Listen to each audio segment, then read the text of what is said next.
Amalan apa yang harus dilakukan agar Allah SWT memberikan anak keturunan kepada kami? Mohon doanya Ustaz agar Allah SWT memberikan keturunan kepada kami. Tentu ikhtiar manusiawi. Ikhtiar manusiawi itu seperti misal ya, seperti misal apa saja dikonsultasikan sama dokter, ada pengobatan-pengobatan nabawiyah ya. Jangan tambah lagi ini. Masih banyak. Jadi ikhtiar duniawi. Kalau sisi spiritualnya, perbanyak istighfar kepada Allah Subhanahu wa taala. Karena pernah saya sampaikan kisah Hasan Basri rahimahullah yang dimana datang kepada beliau 3 orang. Yang satu datang karena sudah lama bekerja, sudah lama menikah tidak punya anak, lalu Hasan Basri suruh banyak istighfar, perbanyak istighfar, bukan cuma kerjakan. Yang satu sudah lama kena penyakit tidak pernah sembuh, kemudian sudah berobat sana sini disuruh perbanyak istighfar. Juga yang satu lagi bekerja tidak pernah kaya-kaya disuruh perbanyak istighfar. Lalu waktu istrinya Hasan Basri tanya, kenapa hai suamiku kau cuma mengatakan itu? Lalu dia membaca surah Nuh ayat 10 sampai ayat 12 ya, yang a'udzubillahi minasyaitonir bunyinya wa qul istaghfiru rabbakum innahu kana ghaffara yursilis samaa 'alaikum midrara wa yumdidkum bi amwalin wa banin. Al-ayat. Kata Nuh alaihissalam kepada kaumnya, beristighfarlah kalian kepada Tuhan kalian karena Dia Maha Pengampun. Maka dengan istighfar itu Dia akan melapangkan dari langit ya rezeki yang turun midrar. Midrar itu bertubi-tubi. Makna yang lain ulama tafsir bilang hujan yang sangat lebat sehingga membuat bumi kalian subur. Dan Dia akan melipat gandakan, memperbanyak buat kalian anak dan harta. Berarti istighfar akan mendatangkan penyebab ini secara syar'inya. Allahu a'lam. Dan disinilah momen Anda bersabar. Saya tahu ada seorang teman saya di Madinah dulu waktu saya masih mahasiswa.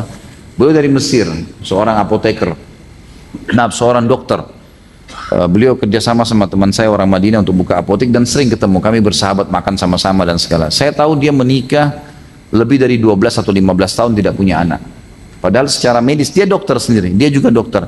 Dia tahu dirinya subur, istrinya subur. Sudah ikhtiar sana sini belum hamil. Subhanallah. Jadi yang dia lakukan adalah dia coba terus berikhtiar secara manusiawi. Dan subhanallah di tahun ke-16 ya, saya tahu sendiri setelah pernikahannya dan dia banyak ikhtiar seperti minum air zam-zam sambil berdoa, dia memperbanyak mengkonsumsi kurma yang basah untuk kesuburan, kemudian dia berdoa kepada Allah SWT, banyak dilakukan secara ikhtiar dan alhamdulillah pada saat hamil istrinya malah kembar gitu. Dapat anak kembar dan dua-duanya laki-laki gitu. Dan setelah itu, alhamdulillah setelah itu dimudahkan oleh Allah SWT untuk sering hamil istrinya. Jadi terhambat beberapa waktu, pasti Allah lebih tahu hikmahnya, gitu kan. Paling tidak kita tahu Anda akan mendapatkan pahala sabar. Tapi insya Allah kita berdoa kepada Allah SWT dan teman-teman sini juga mendoakan siapapun saudara kita yang belum mendapatkan keturunan dimudahkan oleh Allah SWT mendapatkan keturunan yang baik, soleh dan solehah. Dalam Islam bolehkah menyindir seseorang yang sedang menyombongkan diri atau ujub di depan kita agar menghentikan sikapnya tersebut? Tidak usah sindir, ingatkan aja. Terutama jangan sampai sombong dia kita balas dengan sombong. Kan gitu. Dia dosa kita dosa. Gitu. Ini jangan dilakukan. Mungkin antum sudah bisa bayangkan seperti apalah kalau misalnya jalan dengan sombong lalu dia tunjukkan lebih sombong jalannya. Ini nggak boleh. Gitu kan. Jadi jangan dia dapat dosa kita dapat dosa, nggak boleh. Dan harus hati-hati, peka teman-teman sekalian. Saya pernah kasih contoh, dalam Islam ada hal-hal yang boleh kita lakukan, silakan. Selama terbuka pintu boleh dilakukan. Tapi yang tidak boleh jangan. Seperti contoh, sendal Anda atau sendal antum dicuri oleh seseorang. Di masjid dicuri, hilang. Yang kita boleh lakukan adalah berdoa kepada Allah untuk dikembalikan sendalnya. Itu satu. Yang kedua, karena kita tahu ini boleh kita doakan agar Allah menghukum si pencuri. Boleh. Tapi yang tidak boleh menghina si pencuri. Nggak boleh kita bilang misalnya pencuri ini binatang. Nggak boleh kita bilang. Kita berdosa dengan kalimat itu. Karena tidak ada hubungannya dengan hal yang dia lakukan. Dia berdosa dengan curiannya, kita berdosa dengan cacian kita. Jadi tepat, ambil apa yang boleh secara syar'i terbuka lakukan. Yang tidak boleh jangan. Sama dengan kasus menikah. Mana yang boleh dinazar, mana yang boleh itu boleh. Tapi yang tidak boleh. Jadi kita tahu mana yang boleh dilakukan dan mana yang tidak boleh. Jadi di sini kalau menyindir lebih baik kita mengingatkan, boleh saja kita mengingatkan dengan cara baik. Afwan, saya lihat kayaknya ada seperti ini misalnya. Apa itu tidak dikhawatirkan masuk ke masalah kesombongan yang Nabi SAW larang. Ya, kita baikkan dengan santun. Insya Allah tidak ada sesuatu yang dibungkus, dikemas dengan kebaikan kecuali pasti akan mendatangkan respon yang positif. Di Indonesia banyak sekali ormas Islam. Setiap ormas terkadang merasa prinsipnya paling benar dan terkadang terkesan memaksakan pendapatnya. Apakah ini bisa terindikasi sombong? Innamal a'malu binniyat, niatnya. Tapi sombong itu biasa sebenarnya subhanallah kelihatan itu. Kelihatan. Dari tutur kata, merendahkan orang, menjatuhkan orang, menyebut-nyebut kesalahan orang lain, itu kesombongan. Orang yang lawannya merendah adalah orang yang selalu menunjukkan prestasinya. Tapi subhanallah antum jangan berpikir teman-teman, di dunia ini semuanya orang akan pro antum. Nggak mungkin. Mustahil. Kenapa? Kita lihat Nabi Muhammad SAW. Apakah semua orang pro beliau? Tidak. Yang pro yang memang orang beriman. Tapi orang kafir benci. Gitu kan? Mereka benci sekali Nabi SAW. Jadi kita harus tahu, jangan orang mimpi di dunia ini tidak akan ada orang yang benci dia. Pasti akan ada masalah-masalah yang dihadapi. Terlebih lagi, kalau memang ada prestasi dunia yang dia dapatkan. Gitu kan? Kita makin tinggi teman-teman sekalian prestasinya, maka makin kencang angin yang meniupnya. Harus tahu itu. Itu bahasa sederhananya. Jadi antum harus hati-hati saja. Gitu kan? Biarkanlah orang berbicara, kita jawab secukupnya dan kita tetap jalan dengan prestasi kita. Tidak usah masuk, jangan masuk ke pagarnya orang. Udah. Kalau sudah mulai ada singgungan untuk memasuk ke wilayah orang lain, berhentikan diri kita. Sudah stop. Kita perbaiki diri kita saja. Tidak ada kekurangan itu pada diri kita, kita bersyukur kepada Allah SWT. Ada pada dia, kita doakan supaya jadi baik dan kita nasihatin. Cukup sebatas itu. Bagaimana hukum menggambar makhluk bernyawa meski tidak utuh? Sudah saya jelaskan tadi ya. Bagaimana cara menghadapi orang yang sombong? Karena orang tersebut tidak bisa dihindari karena harus berinteraksi setiap hari di kantor. Bicara secukupnya. Apa yang diperlukan itu saja. Selebihnya nggak usah ngomong. Itu cara yang paling efektif menghadapi orang sombong. Perlu kita bicara, tidak perlu nggak usah bicara. Gitu. Udah. Insya Allah itu akan aman. Karena biasanya mereka itu makin ditanggapin, maka makin jadi orang sombong itu. Jadi nggak usah ditanggapi. Ngomong secukupnya sudah selesai. Saya kuliah di sebuah kampus dan saya pada saat itu telat melakukan pembayaran sebesar 250.000 dan saya langsung mendapatkan status DO dan pihak kampus mau mengaktifkan kembali setelah saya membayar uang sebesar 6 juta. Bagaimana pendapat Ustaz tentang kejadian tersebut? Apakah ini termasuk dosa besar yang dilakukan pihak kampus terhadap saya? Tentu tergantung peraturan dan kesepakatan. Kalau peraturan kesepakatan telat pembayaran, memang begitu akadnya, sekali telat terbayar, maka akan dikeluarkan dari kampus dan Anda masuk ke kampus itu dengan mengetahui syarat itu, kita masuk membayar karena tahu, berarti kita sudah mengiyakan, menandatangani dokumennya, maka berarti betul langkah kampus untuk mendeo. Kemudian kalau kita masuk kembali, dianggap mendaftar baru, membayar dengan 6 juta ini tidak salah. Kalau memang itu peraturannya, gitu kan? Makanya kita masuk di sini sesuai dengan akad. Kata Nabi SAW, orang mukmin sesuai dengan akad yang disepakati. Tapi kalau memang ini tidak ada sebenarnya, hanya buatan saja, karena dia digunakan momen kesempatan ini mahasiswa setiap yang DO, kalau mau kembali harus bayar 6 juta, kesannya kayak sogokan, gitu kan? Dan ini tidak ada peraturan baku dalam masalah itu, maka itu jelas dosa besar, kezaliman, tidak boleh. Allahu alam. Ini yang ditanya tadi kan, apakah itu dosa besar atau tidak? Makanya saya rincikan sesuai dengan keadaannya. Dalam hal dosa besar sombong, bagaimana perihal isbal? Ini sudah saya jelaskan tadi. Yang mana banyak imam-imam masjid, dai juga ada yang isbal. Apakah mereka tidak menganggap isbal itu tidak sombong? Jazakallah khair. Sudah saya jelaskan ini ya. Dan tadi saya katakan bagaimana memahami riwayat Abu Bakar radhiyallahu anhu. Ada riwayat tentang larangan meminum air langsung dari mulut kendi atau lubang tempat menaruh air minum. Pertanyaan, apakah botol air mineral termasuk dalam larangan tersebut di atas? Dan apakah harus pakai gelas jika meminumnya? Ini yang dimaksud adalah kendi yang diminum secara umum oleh orang-orang. Kalau botol air mineral yang kita minum sendiri nggak ada larangan. Nggak ada larangan. Jadi umumnya itu larangan hadis masuk pada kendi-kendi yang memang seperti kalau kita mungkin jek air yang kita taruh di meja makan, memang itu sebenarnya untuk diminum rame-rame. Lalu kemudian kita meminum dari mulutnya, itu yang dilarang. Dan subhanallah memang ada penelitiannya, setiap minuman ya yang sudah tersentuh dengan bibir, apalagi memang banyak bakteri di lidah kita, bekas makanan di gigi dan segala itu lebih cepat merusak. Kita kan kalau misalnya beli susu, misalnya susu yang 1 liter, terus diminum langsung dari lubangnya, coba letakkan sejam saja, itu sudah rusak, gitu kan? Memang sudah begitu, itu larangannya, karena itu memang sifatnya diminum secara umum, ya. Lebih amannya. Jadi kalau minum sendiri kayak mineral dan memang kita tahu itu adalah ukuran kita, botol kecil misalnya, itu tidak ada masalah. Insya Allah tidak masuk larangan itu. Bolehkah laki-laki memakai jam tangan yang berlapis emas, Ustaz? Hanya lapisannya saja? Tidak boleh. Tidak boleh temanku, karena memang emas dilarang oleh Nabi SAW. Dan pertanyaannya, kalau tidak pakai kenapa? Tidak ada masalah. Gitu kan? Kalau ada sesuatu yang dilarang oleh Allah, kemudian kalau kita pakai, tangan kita putus, mata kita buta, itu lain. Enggak ada masalah. Malah lebih aman tuh, lebih aman. Gitu kan? Pakai jam tangan tuh teman-teman sekalian. Jam tangan, subhanallah, ini saya bicara umumnya ya, 90%. Jam tangan itu hanya untuk lihat waktu. Oh iya, sekian jam, sudah. Kita walaupun fasilitasnya banyak, jarang kita pakai itu. Gitu kan? Maka jangan sampai jam tangan kah, pakaian kah yang membuat akhirnya kita sombong. Beda kita menggunakan pakaian karena kita suka, itu menunjukkan nikmatnya Allah Subhanahu wa taala. Jam tangan kita beli karena memang kita suka dan memang bagus gitu kan. Cukup kita pakai dan kita butuhkan untuk itu. Mungkin untuk dipakai olahraga karena ada stopwatchnya dan seterusnya. Maka itu nggak ada masalah. Tapi kalau lapis emas jangan, karena Nabi SAW mengangkat emas di tangan kanan beliau SAW dan mengangkat sutra di tangan kirinya. Lalu berkata, inna hadhani haramun ala dhukuri ummati. Dua benda ini haram bagi laki-laki umatku. Maka apapun yang berhubungan dengan emas dan sutra jauhi. Sudah diharamkan dalam agama. Mohon masukannya Ustaz, jika kita dihidangkan makanan atau minuman ketika bertamu sedang kita sudah kenyang. Kalaupun kita memakannya atau meminumnya takut tidak habis, mubazir. Jika dipaksakan makan atau minum nanti kekenyangan dan itu tidak baik dan tidak sunnah.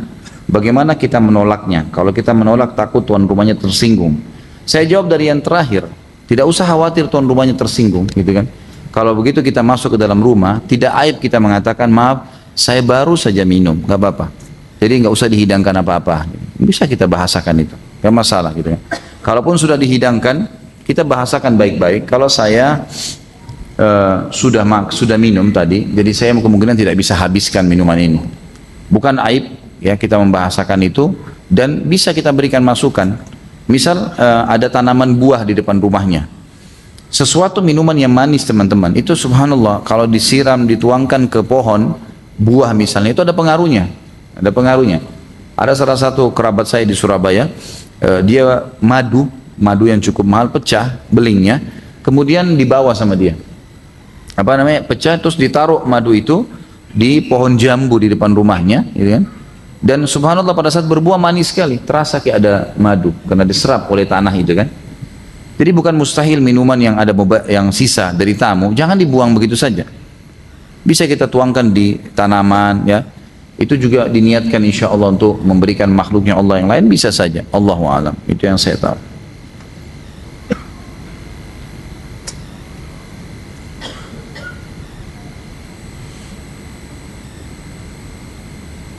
Ini tidak sesuai dengan tema, tapi baik saya jawab teman-teman sekalian. Apa pendapat Ustaz tentang soal Ustadz Sururi? Soalnya ada yang menyampaikan ke saya bahwa dalam salafi ada ustadz-ustadznya yang menyimpang dan tidak sesuai dengan pemahaman salafus soleh. Mohon penjelasannya Ustaz, biar kami tidak bingung. Kalau sururi, ini istilah sebenarnya, baru ada sekarang. Ini dinisbatkan kepada teman-teman kita yang menisbatkan kepada dakwah salaf. Tetapi mereka masih mencampur baurkan dengan metode-metode dakwah dari ya kelompok-kelompok Islam yang ada. Kurang lebih seperti itulah. Ya. Seperti misalnya adanya eksklusif dalam taklim. Kasus misalnya kayak taklim kita ini terbuka, siapa saja boleh datang. Mau yang sudah jadi yang ikut pengajian saya dari lama atau yang baru datang, bebas-bebas saja. Semestinya harus begitu halaqah ilmiah. Tapi kalau ada dieksklusifkan ya. Jadi tidak boleh datang kecuali yang sudah ikut pengajian sudah lama. Nah ini ada ijtihad dari beberapa kelompok Islam yang menganggap ini adalah boleh gitu. Nah ada teman-teman yang menisbatkan diri pada dakwah salafiyah itu kemudian memakai metode itu. Maka karena mereka mencampur baurkan antara metode-metode yang digunakan banyak kelompok Islam ini dengan pemahaman yang semestinya mengikuti manhaj nabawiyah, maka dikatakan sururi. Bisa ditangkap pesannya? Baik, itu yang dimaksud. Kemudian dikatakan bagaimana kita berwudu tangan kita terkena tinta atau cat yang susah dihilangkan, apakah wudu kita sah? Insya Allah sah ya, insya Allah sah. Kalau memang tidak bisa lagi dibersihkan maka tidak ada masalah. Kecuali kalau memang kita bisa membersihkannya maka lebih baik. Bagaimana hukum Ustadz yang berceramah melalui media TV atau YouTube? Itu kan di TV dan di YouTube bergambar, mohon penjelasannya. Maksudnya tidak mau menggambar Ustadznya ada? Gimana tuh? Ya? Gimana dong caranya? Nggak apa-apa itu, nggak masalah itu.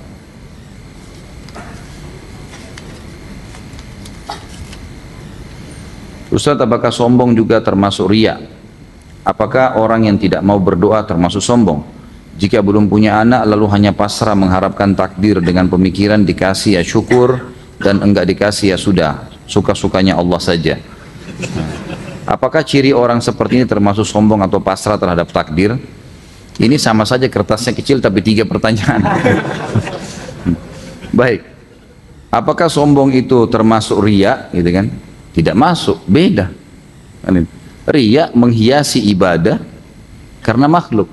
Sombong memang menganggap remeh orang. 2 perbuatan salah, perbuatan haram dalam agama yang berbeda. Ya. Sama kasus zina sama curi, beda. Tapi dua-duanya dosa besar. Ya. Apakah orang yang tidak mau berdoa termasuk sombong? Dalam hadis riwayat Tirmidzi dikatakan iya. Kata Nabi SAW, "Man lam yad'ullah yaghdab alaih." Gitu kan?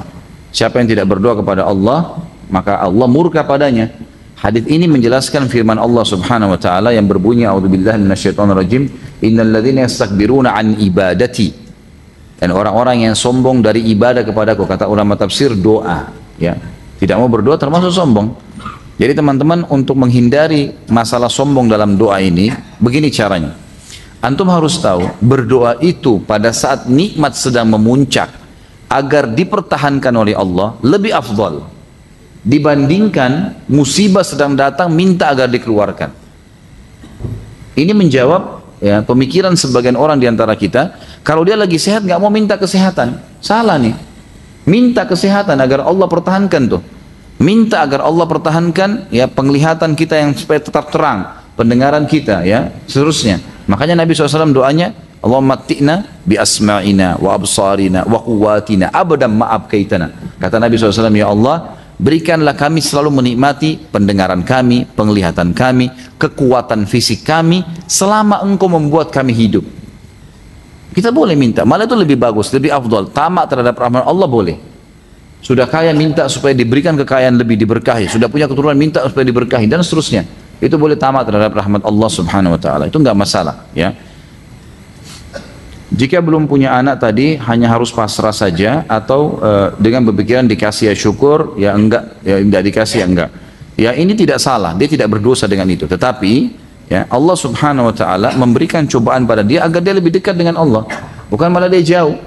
Mestinya dia ikhtiar, mestinya. Dia ikhtiar yang lebih afdal begitu. Kalau dikatakan apakah itu ciri orang sombong, tentunya tidak, ya, tentunya tidak, karena dia berpasrah kepada Allah Subhanahu wa taala.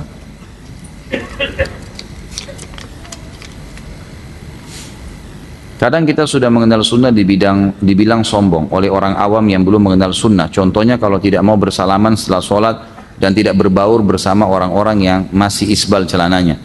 Memang saya temukan secara pribadi banyak ikhwah yang sudah ikut sunnah, memang kesannya sombong, kesannya sombong. Seperti misalnya nggak mau senyum dengan orang, tidak mau memulai memberikan salam, gitu kan? Jadi biar orang isbal akhi, salam, ucapkan salam, salaman dengan dia belum tahu misalnya. Gitu kan? Kalau habis sholat karena tidak ada perintahnya, tapi kalau orang itu tidak mengerti, dia niatnya mau salaman, antum jawab salamnya, tidak berdosa itu. Nggak berdosa kita menjawab salamnya dia. Jangan antum tolak. Karena dia niatnya mau salaman, kita juga niatnya jangan hubungkan dengan momen habis sholat. Karena orang muslim mengulurkan tangannya, kita salaman sama dia. Yang penting jangan kita yang memulainya, gitu kan?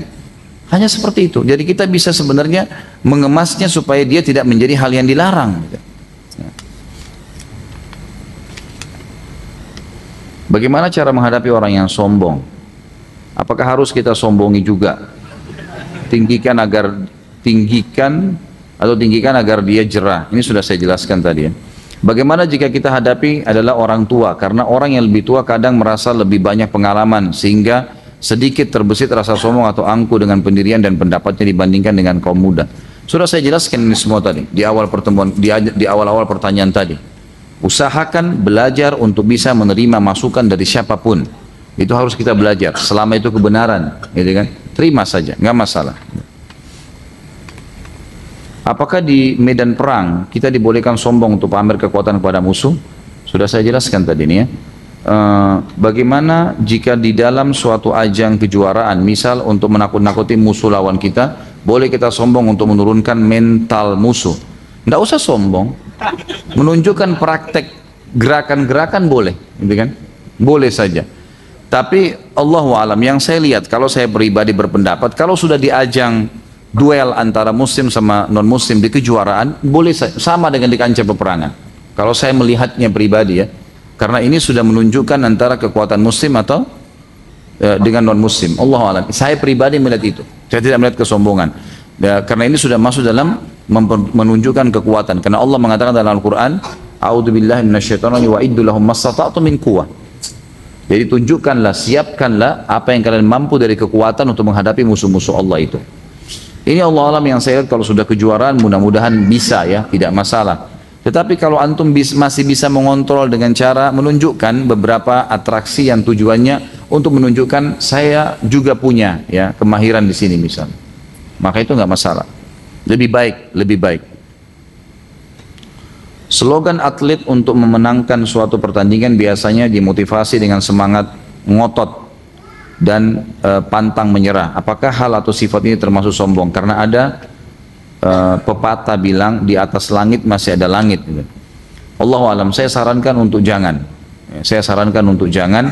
Kalau misalnya biasanya kan begitu ya, dimotivasi untuk supaya menyombongkan diri, sebaiknya jangan, hindari. Lebih baik saran saya sekarang, teman-teman atlet ini kalau lagi dalam kejuaraan, maka menggunakan zikrullah. Ya, kenapa tidak? Kenapa tidak takbir misalnya? Kenapa tidak pada saat duduk memotivasi temannya yang akan bertanding dengan motivasi? Yakinlah Allah akan memberikan kita kemenangan. Begini, motivasi yang positif dalam ibadah. Ikhlaskan niat. Insya Allah Allah akan tinggikan agamanya dengan ini. Kan banyak motivasi yang baik.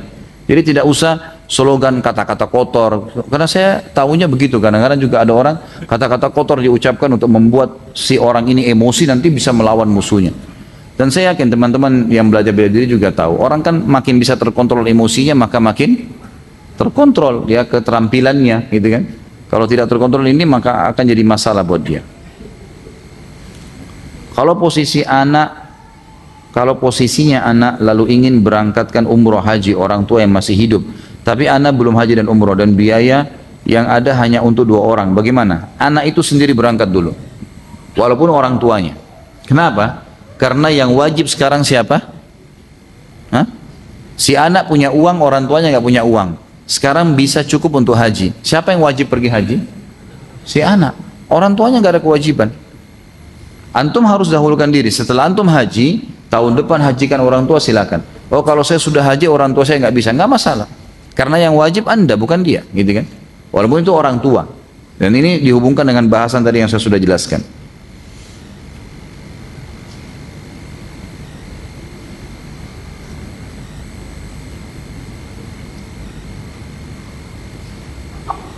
Ustaz, apakah termasuk hal yang sombong ketika ana menghentikan percakapan dengan seorang ikhwah di chat karena ana takut terjadi fitnah? Tentu saja tidak. Memberhentikan perkataan atau menolak ajakan yang bisa berbau dosa, itu bukan sombong. Sama sekali enggak. Diajak ke satu tempat maksiat, enggak, maaf saya enggak bisa pergi. Oh, kamu sombong ya sekarang? Bukan sombong, haram dalam agama. Jelaskan. Itu insya Allah bukan termasuk dalam sombong. Jika kita mengenakan baju-baju baru bagus bermerek karena melihat kualitasnya, kan ada slogan di masyarakat umum, harga bawa rupa. Apakah kita termasuk dikatakan sombong atau masih wajar? Wajar saja, nggak masalah. Kalau kita mendapatkan ada baju bermerek harganya 200.000 dengan ada baju harganya 30.000 tapi kualitas kainnya lebih rendah, kita mampu beli 200.000, mubazirkah? Sombongkah? Jawabannya tidak. Dia masuk dalam bab sombong kalau dia niatnya sombong nanti. Kalau dia mau pakai yang berkualitas nggak masalah. Karena hadis yang saya pernah jelaskan teman-teman sekalian, Innallaha yuhibbu an yara athara ni'ami 'ala 'abdi. Allah sangat suka melihat bekas nikmatnya pada hambanya. Itu boleh. Tapi tidak boleh tabzir, jangan berlebihan. Saya pernah kasih contoh, kita mau makan anggur harganya 50.000 dengan 100.000. Kita mampu beli yang 100 ribu karena kualitasnya lebih bagus, boleh kita beli. Dan itu bukan mubazir dan bukan sombong kalau kita beli itu. Karena kualitasnya, makanya kontrol niatnya saja. Kontrol niatnya. Masuk sombong, kalau beli anggur 2 dus dibawa pulang, nggak dimakan. Beli baju 500 lembar. Nanti baju yang pertama hari ke-501 baru kembali dipakai. Untuk apa? Nggak ada gunanya.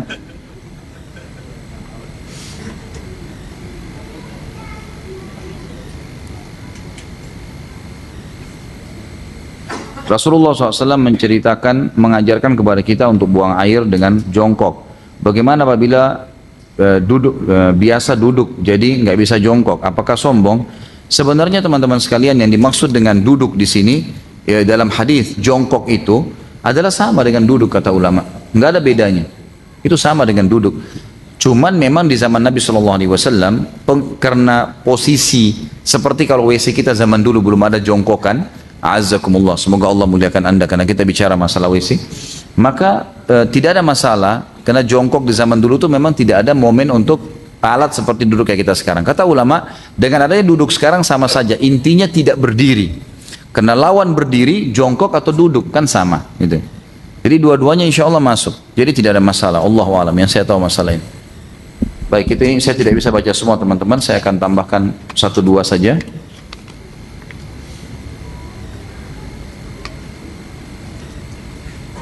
Ini sudah ya, kurang lebih hampir sama dengan masalah umroh tadi. Apakah ada doa khusus yang menghilangkan sifat sombong? Umumnya, kalau dalam riwayat-riwayat hadis Nabi SAW tentu ada saja. Ya. Rabbi a'udzubika minal kasali wa su'il kibr. Ada doa itu. Ya. Itu dibaca oleh Nabi SAW. Itu kalau tidak salah sebelum salam. Ya. Sebelum salam. Rabbi a'udzubika minal kasali wa su'il kibri wa a'udzubika min adzabi finnari wa min adzabi fil qabr. Ini di zikir pagi sore, maaf. Di zikir pagi sore ada itu. Ya. Ya Allah, jauhkanlah kami dari sifat malas dan keburukan kesombongan. Dan jauhkanlah kami dari siksa neraka dan juga siksa kubur. Itu dibaca di pagi dan sore hari. Itu ada doa yang saya ingat.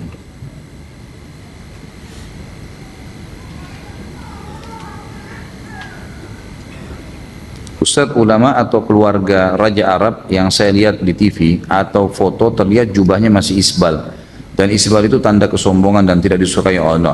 Itu secara individu ya, mungkin ada orang memang yang kita lihat, tidak semua. Saya sudah pernah bahasakan, orang di Saudi itu berarti semuanya sudah paham sunnah ya. Saya pernah jelaskan teman-teman, ada orang di Saudi yang belum pernah haji, ada orang di Saudi tinggal di Mekah nggak sholat di Masjid Haram, ada. Hidayah, subhanallah. Jadi tidak bisa jadikan tolok ukur ya, tidak bisa dijadikan tolok ukur. Jadi itu pelanggaran, walaupun dia orang Saudi, walaupun dia keluarga raja, kalau dia salah ya salah. Misalkan begitu, karena tolak ukur adalah hukum agama. Ustaz, apakah sifat yang tidak pengen sama dengan orang lain atau tampil beda, maksudnya pakaian tidak pengen sama, kendaraan tidak pengen sama, dalam hal apapun tidak pengen ada menyamainya, apakah itu termasuk sifat sombong? Kira-kira bisa nggak seperti ini? Kira-kira ya, misal dia mau pakai mobil yang tidak ada mereknya di dunia. Hah? Ada nggak? Ya sulit, nggak bisa. Walaupun dia bikin sendiri, kan? Kalau dia bisniskan orang akan beli. Emang kenapa kalau sama? Kira-kira nggak apa-apa, nggak masalah. Sama nggak masalah, gitu kan? Kalau kita memang mau jahit baju sendiri dengan niat memang ini karena saya suka modelnya, nggak apa-apa. Tapi jangan bawa, oh supaya saya tidak disaingi oleh orang lain. Tidak usah ke situ, nanti terbuka pintu sombong soalnya. Lebih amannya dihindari. Allahu a'lam. Ustaz, kalimat apa yang paling disukai ketika bertemu dengan sahabat, jamaah atau murid? Karena saya selama ini berpikir mungkin kalimat saya ada yang salah, sehingga saya selalu melihat Ustaz dengan muka masam. Afwan Ustaz, saya terkadang merendah atau sedih dalam hati. Apakah bermuka masam sama dengan sombong? Saya tidak tahu ini, yang dimaksud saya yang bermuka masam atau Anda yang bermuka masam kalau ketemu saya gitu. Kalau saya yang dimaksud bermuka masam mungkin salah kali persepsinya. Saya bukan bermuka masam, memang saya orangnya setengah serius. Bawaan saya memang sudah begini. Makanya kalau berbicara tentang serial sejarah mungkin lebih tepat, gitu kan? Sehingga tidak ada sama sekali unsur kesombongan di situ. Tapi kalau yang maksudnya Anda kalau ketemu dengan saya kemudian bermuka masam, maka itu tinggal diperbaiki gitu kan. Tapi kalau ada teman-teman yang bertemu dengan saya mungkin menganggap saya bermuka masam, teman-teman, tidak ada maksud apa-apa sama sekali. Dengan izin Allah Subhanahu wa taala, saya tetap biasa saja. Kalau ngobrol kadang-kadang sambil jalan, saya biasakan, ayo sambil jalan ngobrolnya karena waktu ya. Saya kadang-kadang kalau dari pagi keluar taklim sampai istirahat sebentar, istri saya sangat tahu di rumah, hanya sebentar istirahat kemudian keluar lagi taklim, malam saya pulang memang sudah butuh istirahat karena besok pagi aktivitas lagi. Jadi kadang-kadang mungkin sambil jalan sambil ngobrol gitu. Saya memang bukan orang yang tertawa tanpa sebab karena nanti dikira orang gila gitu kan. Jadi mungkin seperti itulah jawaban saya. Jika ke kantor saya berpakaian yang bagus dan rapi dan ingin menunjukkan bahwa dengan pakaian yang bagus, rapi dan lebar, muslimah bisa terlihat pantas untuk dipakai di kantor. Apakah itu termasuk perilaku yang sombong? Innamal a'malu binniyat. Kalau Anda niatnya memang untuk menunjukkan ini busana muslimah dan ternyata busana muslimah itu bagus kalau dikenakan kepada saudari-saudari muslim yang lain, insya Allah tidak. Niatnya dalam hati. Kalau untuk berbangga-bangga karena ada mereknya yang terkenal supaya orang tahu kalau itu harganya mahal dan seterusnya, itu Anda lebih tahu. Ya, masing-masing tahu niatnya dalam hati. Kalau niatnya insya Allah hanya untuk syiar Islam, tidak ada masalah. Ya, itu tidak termasuk dalam kesombongan. Saya mencintai Anda karena Allah, sama-sama insya Allah.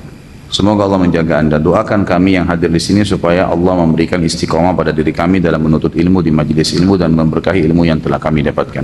Insya Allah, Allah Maha mendengar apa yang kita niatkan dan saya berdoa semoga Allah kabulkan.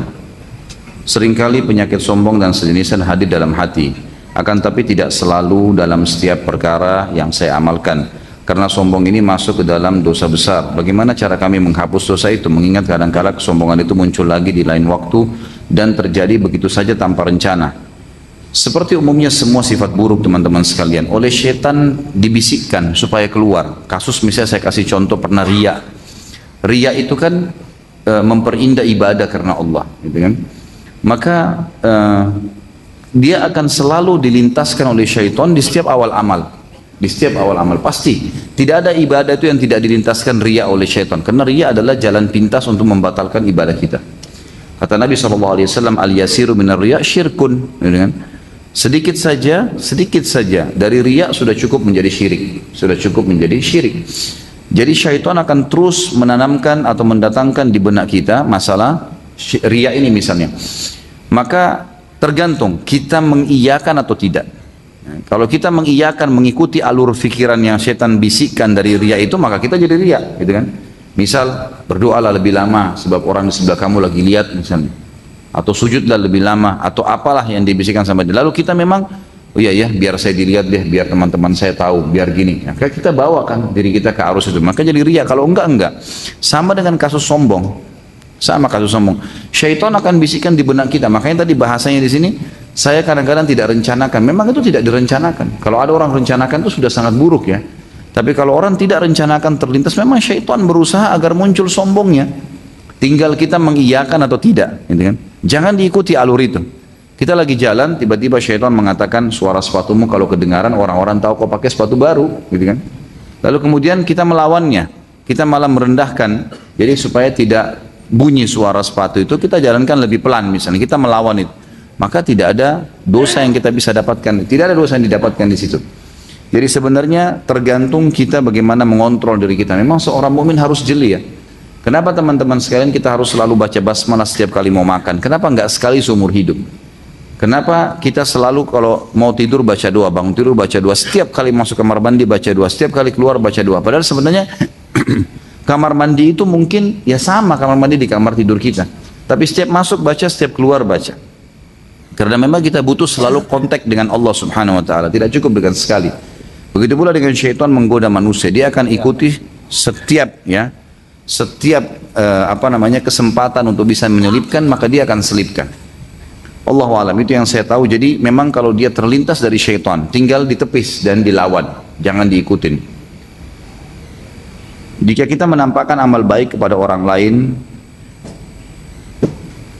bukan dengan maksud sombong, namun untuk memberi contoh kepadanya, apakah ini adalah perkara yang baik atau menurut nasihat Ustadz lebih selamat bagi kami untuk meninggalkan perbuatan tersebut?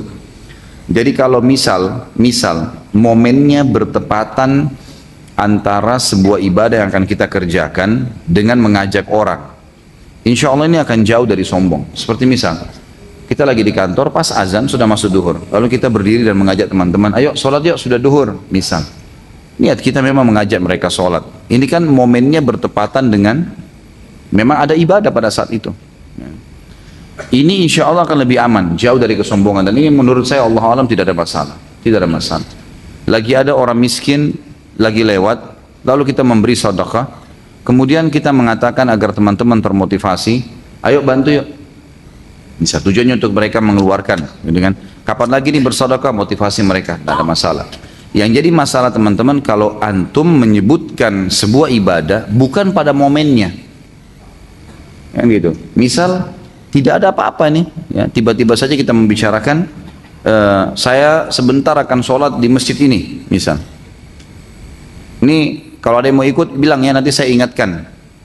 Nggak perlu sebenarnya, nggak ada hubungannya sama sekali. Waktu azan masih lama, 4-5 jam lagi ke depan. Untuk apa disampaikan sekarang? Nggak ada momennya. Maka itu biasanya lebih terselimuti dengan kesombongan, maka lebih baik dijauhi. Allahu a'lam. Ya. Dalam keseharian misalnya kumpul keluarga dan teman ataupun dalam grup WhatsApp, terjadi pembahasan suatu topik mengenai agama dan kebetulan kita telah mempelajari dan faham atas topik tersebut. Lalu kita mulai menyampaikan apa yang kita pelajari dan saudara atau teman mulai menyelisihi. Apakah terus kita sampaikan kebenaran atau bagaimana menyikapinya agar tidak timbul rasa sombong karena merasa lebih mengetahui? Apakah itu termasuk sombong? Tentu saja kalau kita menyampaikan kebenaran tidak ada kesombongan. Dan kontrol itu kan tinggal masalah kita niatnya karena sombong atau tidak. Saya tidak bisa menekan teman-teman sekalian, oh itu bukan sombong atau itu sombong. Tapi di sini tergantung niatnya. Kalau memang kita lihat ternyata ini informasi penting, lagi dibicarakan tentang masalah sholat berjamaah misalnya. Lalu kita punya tulisan artikel kecil di HP kita yang kita bisa share, di-share ke situ. Tidak ada kesombongan. Niatnya untuk menyampaikan. Kalau syaitan membisikkan, tuh teman-teman kamu akan menilai kamu adalah orang yang paling tahu. Lawan, a'udzubillahi minasyaitonirrajim. Jangan diiyakan. Kan gitu. Jadi menurut saya Allahu alam di sini tinggal kembali kepada niatnya, sama dengan pertanyaan sebelumnya nih. Jadi bagaimana kita mengatur niat kita agar tidak sombong dan memang bertepatan dengan momennya. Kalau ini kan momennya memang. Orang lagi bicarakan masalah sholat berjamaah, kita bahas masalah sholat berjamaah itu. Sehingga memang dibutuhkan untuk itu. Kalau mereka masih menyelisihi, lihat. Ya. Kalau penyelisihan itu memang ujung-ujungnya adalah perdebatan, hal-hal yang tidak bermanfaat, hindari. Nggak usah lagi dilanjutkan. Tapi kalau orang bertanya atau dia menyampaikan argumen yang memang mungkin punya dalil juga, kita butuh untuk lebih mendiskusikan, tidak ada masalah. Gitu kan? Tidak ada masalah. Saya berapa kali dimasukkan sama saya tidak tahu siapa saja membuat grup di WhatsApp, tiba-tiba nama saya sudah ada. Saya periksa HP saya sudah masuk sekian banyak grup gitu. Waktu saya masuk ke dalam grup itu saya temukan digabungkan banyak sekali dai-dai se-Indonesia, gitu kan? Dari semua ormas ini, ormas itu masuk. Nama saya dengan beberapa teman-teman yang saya kenal juga masuk di situ. Begitu saya baca, subhanallah, perkataan-perkataan yang pertama muncul itu semuanya sudah ejekan, gitu kan? Nah ini orang-orang Wahabi sudah bergabung nih. Nah, ayo apa nih? Apalagi nih masalah ini, masalah yasinan nih. Gitu. Jadi kesannya kayak mengolok-olok, bukan ilmiah. Kalau mau dialog ilmiah lain, gitu kan? Ini ada dalil yang menjelaskan tentang masalah ini. Misalnya membaca Al-Quran untuk orang mati. Teman-teman yang punya dalil yang lain, ayo kita diskusikan. Kan lain ya, dialog ilmiah. Tapi ini enggak, memang mengolok-olok gitu. Mengolok-olok. Dan setiap kali ada dalil yang dijelaskan, mereka permainkan. Ini ada salah satu ikhwah pernah saya ikutin sebentar, dikirim sama dia, ini loh dalilnya. Dibalas lagi sama dia, itu kan menurut kamu. Jadi dibantah lagi, jadi tidak ada unsur, tidak ada manfaat di situ. Allah alam, kalau antum melihat setelah menjelaskan itu ternyata tidak ada titik temu, udah berhenti saja. Enggak usah dilanjutin karena tidak ada manfaatnya sama sekali. Jangan habisin energi di situ. Makna tanpa sombong dalam hal isbal. Ini kan hadis sudah kita jelaskan di masalah isbal ya, yang lalu itu. Pada dosa besar yang keberapa itu yang sudah saya jelaskan, tapi ini kita ulangi lagi inti. Hadis Nabi SAW yang berbunyi, Allah, 3 golongan yang Allah tidak akan lihat pada hari kiamat, dan juga tidak akan berbicara dengan mereka, tidak akan membantu mereka di timbangan amal, dan Allah siapkan azab yang pedih. Yang paling pertama disebutkan oleh Allah Nabi SAW adalah al-musbil, ya kan gitu. Orang yang isbal, menutup mata kakinya. Kemudian mannan, orang-orang yang menyebut-nyebut kebaikan-kebaikannya. Makna yang dimaksud sini adalah orang musbil. Jadi sombong, tidak sombong masuk dalam makna ini, hadis ini. Dan saya sudah jelaskan pada saat menjelaskan masalah isbal. Teman-teman atau terutama yang bertanya bisa melihat materi kita di YouTube tentang masalah isbal, dosa besar gitu kan. Di situ saya jelaskan kalau ada dalil yang menjelaskan tentang sombong, ada dalil yang menjelaskan secara umum gitu kan. Kasuistik masalah Abu Bakar radhiyallahu anhu mengatakan waktu dia mengatakan, ya Rasulullah, saya sering melorot pakaian saya, maka mata kaki saya tertutup. Kata Nabi SAW, kau bukan termasuk orang-orang sombong itu. Di sini ulama mengatakan kasusnya adalah Abu Bakar pakaiannya melorot, gitu kan? Bukan beliau mengatakan saya panjangkan baju saya Rasulullah. Apakah saya termasuk orang sombong? Bukan itu perkataannya. Beliau mengatakan dalam lafaz hadis, ya Rasulullah, sarung saya melorot, tidak bisa kecuali saya tahan, gitu kan? Kalau saya nggak tahan, dia melorot. Apakah saya termasuk orang sombong tuh? Jadi melorotnya tidak disengaja, gitu kan? Memang dasarnya tidak isbal, tapi dia jatuh, gitu kan? Menutupi. Maka dia tarik lagi, seperti itu. Apakah itu termasuk sombong? Kata Nabi SAW, kau tidak termasuk di situ. Kenapa tidak termasuk? Karena memang dasarnya tidak isbal, cuma melorot, kan gitu. Kalau orang menjadikan ini sebagai alasan bahwasanya, oh kalau isbal pun tapi tidak sombong nggak apa-apa. Buktinya Abu Bakar. Ini tidak memahami fikih hadisnya nih, gitu kan? Karena memang Abu Bakar di sini melorot pakaiannya teman-teman sekalian. Jadi kasus memahami isbal itu ya tidak dengan sombong adalah orang yang punya uzur seperti Abu Bakar, gitu loh memahami. Ada seseorang muslim beristri hobi sekali foto-foto diri sendiri, tapi istrinya nggak diajak foto bersama.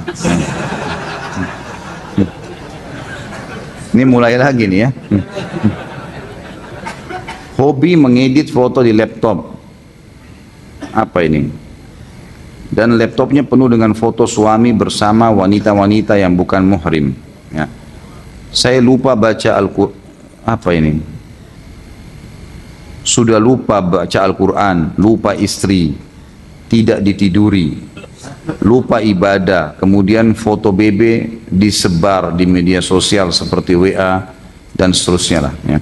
Dikirim ke wanita-wanita yang bukan istrinya agar mereka tertarik dan dikomentari. Ia bangga dengan diri sendiri, selalu berfoto di semua momen, tapi istrinya tidak diajak foto. Bukankah ini dosa besar dan sombong? Bukankah foto haram untuk disebar di media sosial? Apakah benar orang yang suka foto diri dan mengedit foto akan disuruh tiupkan ruh kepada foto tersebut di hari kiamat dan dilempar ke dalam api neraka? Pertama gini, masalah foto, hukum foto sendiri itu khilaf di antara ulama, boleh atau tidak. Di sini kembali kepada tujuan foto itu sendiri. Kalau dia tujuannya foto untuk memamer auratnya, ini kan, untuk melakukan kemaksiatan, ini haram mutlak, mutlak. Seperti orang yang pasang-pasang untuk iklan, untuk macam-macam, itu haram, nggak bisa. Perempuan terbuka auratnya, laki-laki terbuka auratnya, gitu kan. Bahkan saya kaget di salah satu jalan kita di Jakarta ada iklan, saya nggak tahu kok bisa diizinkan tuh iklan pakaian dalam laki-laki dan dia kelihatan sekali gitu, kesannya kayak memamerkan celana dalam itu. Ini sangat tidak beradab ya gitu menurut saya. Tapi ini hal yang diharamkan intinya dalam agama. Kalau orang foto misalnya, dia foto momen, dia lagi kebetulan lagi jalan ke sebuah tempat di luar negeri atau di dalam sebuah tempat atau ada masjid atau ada tempat yang dianggap memang dia butuh untuk menyampaikan ini informasi kepada istri nanti di rumah atau istri kepada suaminya, hanya dia, anak-anaknya misalnya, kemudian diperlihatkan ini loh, bukan untuk dipajang, maka itu masih boleh saja, tidak ada masalah. Ini ulama ada yang membolehkannya, di antaranya Syekh Utsaimin rahimahullah, beliau mengatakan orang foto itu seperti orang lihat dirinya di kaca, sehingga pantulan kaca mengeluarkan persis seperti dia. Beda dengan lukisan, lukisan hanya menerka. Kalau foto persis seperti dia, bajunya seperti dia, bajunya juga seperti dia persis, maka beliau mengatakan boleh, tapi tetap disepakati oleh para ulama kalau untuk memamer aurat atau kemaksiatan diharamkan. Ini dulu berhubungan dengan masalah hukum foto. Masalah kasus suami foto tidak ajak istri, istri foto tidak ajak suami, ini hak masing-masing. Iya.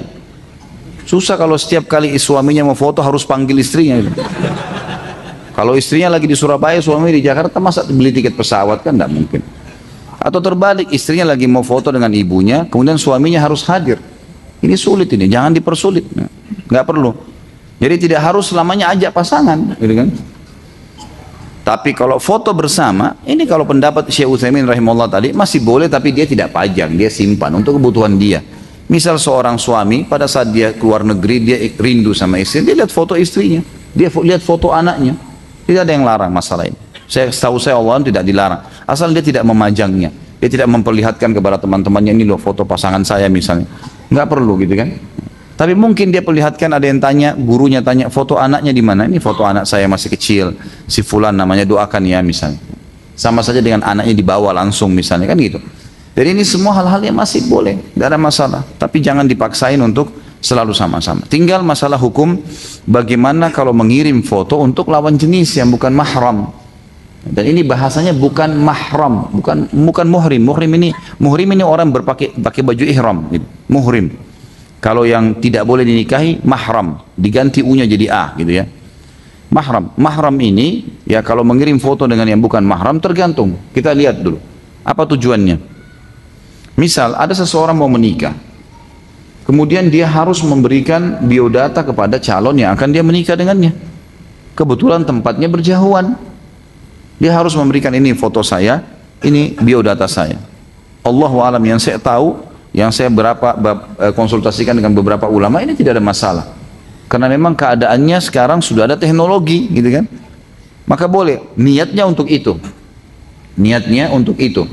Atau misal ada pendaftaran sebuah kampus jarak jauh, butuh formulir diisi dengan foto. Dikirimlah foto tersebut. Tidak ada sesuatu yang melanggar di situ, gitu kan. Sementara di sini yang melihat tadi, kalau dia mau menikah adalah lawan jenis, bukan mahramnya. Tapi ada sasaran pernikahan secara syar'i dibolehkan, ya kan? Hanya sebatas itu, dan itu pun tidak boleh ada pelanggaran. Jadi jangan kirim foto yang terbuka aurat misalnya.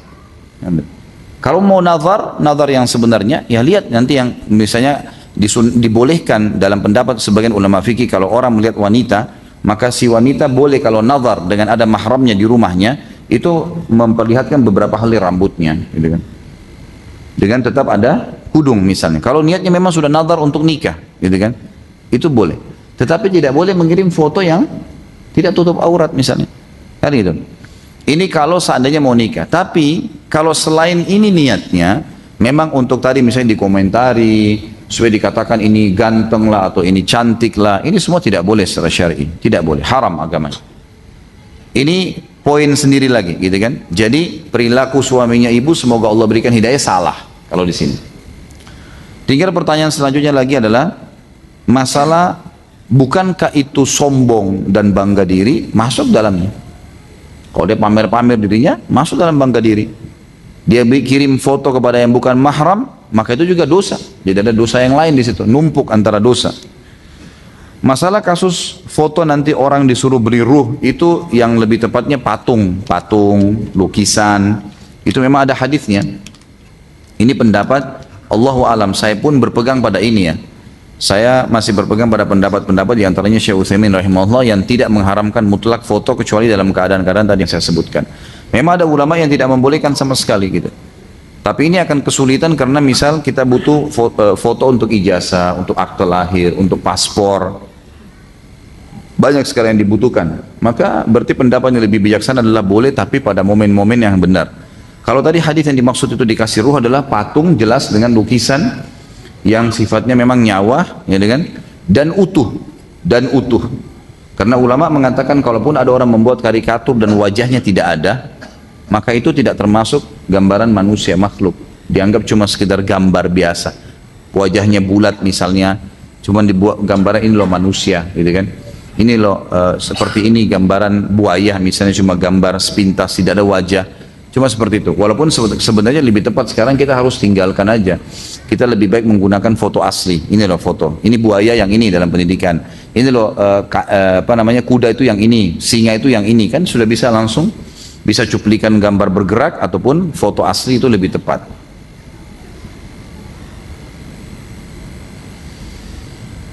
Ini banyak curhatnya ibu-ibu rupanya malam ini.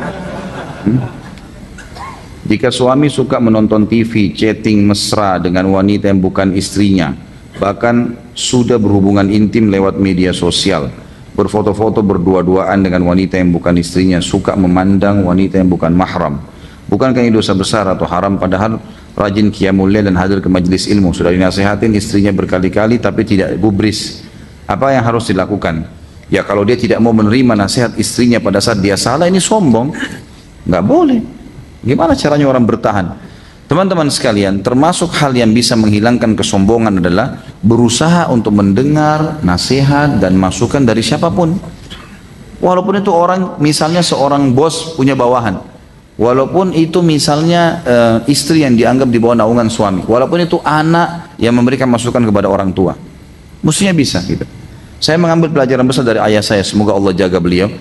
Jadi beliau tidak pernah menganggap saya sebagai anak khusus, di sini tanda kutip anak yang harus selalu tunduk sama orang tua, yang harus dengar. Bahkan seringkali saya malah telepon ditanya, dimusyawarakan, Khalid menurut kamu seperti ini bagaimana? Dan beliau sangat terbuka, membuka diri untuk menerima masukan-masukan. Saya melihat ini sangat tepat ya. Jadi kalau memang hal-hal itu positif kita terima. Nabi SAW pernah menerima masukan dari Ummu Salamah radhiyallahu anha. Bukan aib menerima masukan dari istri. Apalagi kalau memang kita membutuhkan itu. Tapi istri bukan juga setiap saat selalu mengatur suaminya, gitu kan? Itu juga tidak boleh dalam hukum syariah, harus berimbang, gitu kan? Di antara keduanya. Karena istri itu boleh memberikan masukan-masukan dalam dua keadaan. Pada saat diminta musyawarah oleh suaminya, atau pada saat suaminya sedang salah dia ingatkan, itu saja. Tapi bukan dia yang mengatur, karena pemimpin yang mengatur, si suami, gitu kan? Lebih tepat seorang muslimah kalau mau disayangi oleh suaminya, kalau suaminya lagi berbuat sesuatu, gitu kan, dan dia tidak musyawarah, ya sudah, selama tidak melanggar agama biarin aja, nggak apa-apa, kita jalan saja, gitu kan. Tapi kalau sudah melanggar agama kita ingatkan, atau diminta pendapat kita baru sampaikan, seperti itu kurang lebih. Kalau laki-laki seperti ini tidak mau menerima, ini agak sulit, ini berdosa kepada Allah Subhanahu Wa Taala, tidak boleh. Dan ingat teman-teman sekalian, Tuhan kita satu, Allah Subhanahu Wa Taala. Ini sudah sering saya ulangi. Selemah apapun keadaan seseorang di depan mata kita dan serendah apapun dia di mata kita, mudah-mudahan tidak terjadi gitu kan. Tapi serendah apapun kita melihat seseorang, mungkin karena ekonominya, mungkin karena kekuatan fisiknya, keadaan fisiknya, mungkin karena ya jabatan dan seterusnya, maka tetap Tuhannya dia ada, Allah yang sama dengan Tuhan kita.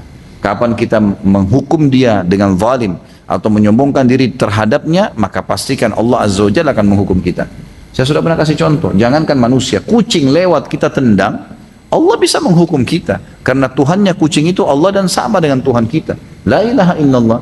Kucing lari tidak bisa melawan, tapi satu waktu kita jalan keseleo, Allah biarkan sakit 2 minggu gara-gara ketendang kucing yang kurang dari berapa detik, kurang dari 1 menit tadi. Jadi harus hati-hati. Seorang suami bisa sombong dari istrinya karena menganggap dialah pemimpin di rumah misalnya. Tapi dia lupa kalau ada Allah Azza wa Jalla. Bahaya gitu kan? Ini Allah SWT akan menghukum dia.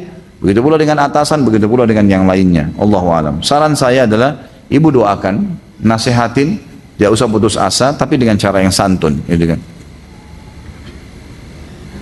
Tadi Ustaz mengatakan bahwa Abdullah bin Mubarak memiliki sifat lemah lembut. Bagaimana suami yang kasar, keras, kepala dan sombong, tidak mau mengalah kepada istri terhadap apapun? Ini betul-betul curhat ibu-ibu malam ini. Kesempatan nih, karena bahasanya sombong. Bagaimana suami yang kasar, keras kepala dan sombong tidak mau mengalah kepada istri terhadap apapun dan tidak bisa berlemah lembut terhadap istri. Sombong tidak mau menerima nasihat istri tentang kebenaran yang didapat dari istri karena ikut kajian sunnah, berkata-kata kasar dan selalu maunya menang sendiri. Apa yang harus dilakukan istri terhadap suami? Ibu harus lihat dulu yang dinilai menang sendiri ini seperti apa. Karena suami itu memang pemimpin, memang dia penentu keputusan. Untuk apa teman-teman sekalian kita pilih presiden satu? Presiden itu untuk apa? Raja untuk apa? Ketua yayasan untuk apa? Kepala sekolah untuk apa? Kenapa harus ada pemimpin satu orang? Dialah penentu keputusan final. Semua di sekitarnya boleh kasih masukan, tapi dia menentukan perang atau tidak, keluar atau tidak. Kenapa kita kalau safar 3 orang kata Nabi SAW, 2 orang malah. Jangan kalian safar 2 atau 3 orang kecuali sudah menunjuk salah satu dari pemimpin. Berhenti pada saat dia berhenti, makan pada saat dia makan, jalan pada saat dia jalan, gitu kan? Memang sudah begitu, saking pentingnya dalam Islam. Itulah fungsi, dan dalam rumah tangga suami pemimpin. Harus diakui, ibu harus akuin itu, tidak bisa. Jadi jangan nanti ibu merasa kecewa dengan suami tidak menerima masukan, itu hak dia. Dia boleh diberikan masukan, masalah dia memilih A atau B, itu keputusan dia. Terserah, yang penting tidak melanggar agama, harusnya begitu. Ibu harus bisa dipimpin, emang begitu, itu yang pertama dulu. Kalau yang dimaksud di sini memang suami keras kepala dalam arti kata, pelanggaran agama, seperti kasus pertanyaan sebelumnya, pelanggaran agama yang dia lakukan dan tidak mau diingatkan, ini lain. Ini dia yang zalim, nggak boleh. Si istri boleh tetap ngomong, boleh tetap mempertahankan kebenaran, tidak ada masalah. Walaupun suaminya merasa jenuh, nggak bisa. Walaupun dia mengatakan nanti kamu durhaka, enggak, ini bukan masalah durhaka, kamu melanggar agama, nggak boleh dibiarkan. Emang begitu, ingkar mungkar, gitu kan? Harusnya begitu. Allahu a'lam. Jadi hampir jawaban saya seperti tadi di awal-awal itu. Kalau memang lihat keadaan dan kondisinya, gitu. Kalau dikatakan suami keras, tidak boleh keras teman-teman. Laki-laki di sini tidak boleh keras. Jangan keras. Bukan keras. Tidak boleh keras dengan pasangan, dengan anak, bukan. Tegas boleh. Bedain tadi saya bilang kan, tegas itu kamu jangan begini, saya tidak suka. Kamu harus begini, itu tegas. Nabi SAW tegas dengan Aisyah radhiyallahu anha pada saat melihat ada gorden yang ada gambar ya hewan hidupnya. Lalu Nabi SAW tegas mengingatkan Aisyah, suruh kesannya Nabi SAW memberikan isyarat suruh turunkan itu dengan ketegasan, tapi tidak marah-marah, tidak dengan teriak-teriak misalnya. Nabi SAW pernah ya menghajar, memboikot istri-istri beliau sebulan, tidak ajak ngomong, gitu kan? Karena mereka demo untuk meminta dinaikkan nafkah, rame-rame, gitu. Maka Nabi SAW berazam untuk tidak menghajar mereka, tidak mengajak bicara mereka selama sebulan, gitu. Maka ini perilaku Nabi. Tapi Nabi SAW tidak datang untuk marah-marah, menghardik mereka kasar-kasar, enggak, gitu. Ibu-ibu juga harus bedakan mana kasar dan mana tegasnya suami. Kalau suami mengatakan, saya minta kamu jangan keluar, saya minta kamu jaga anak-anak, itu bukan kasar loh ya, itu tegas. Dia pertegas kemauannya, apa yang dia titahkan, itu wajar. Kasar itu matanya melotot, suka mengancam dengan ini, saya pukul muka kamu. Wah ini, itu kasar itu. Untuk apa? Di sana tuh berangkat ke Israel pukul tuh Yahudi. Nah itu, masa istri yang mau dibox gitu. Ya ada ibu-ibu kadang-kadang datang mengeluh sama saya, menyampaikan di pengajian ditutup bagian wajahnya. Kenapa ibu? Ini memar dipukul sama suaminya. Ini kenapa ini? Mau latihan box gitu. Pergi ke Senayan ya. Bisa belajar di Senayan tuh. Banyak di situ alat-alat olahraga. Jangan istri sama anak jadikan pelampiasan tempat olahraga gitu.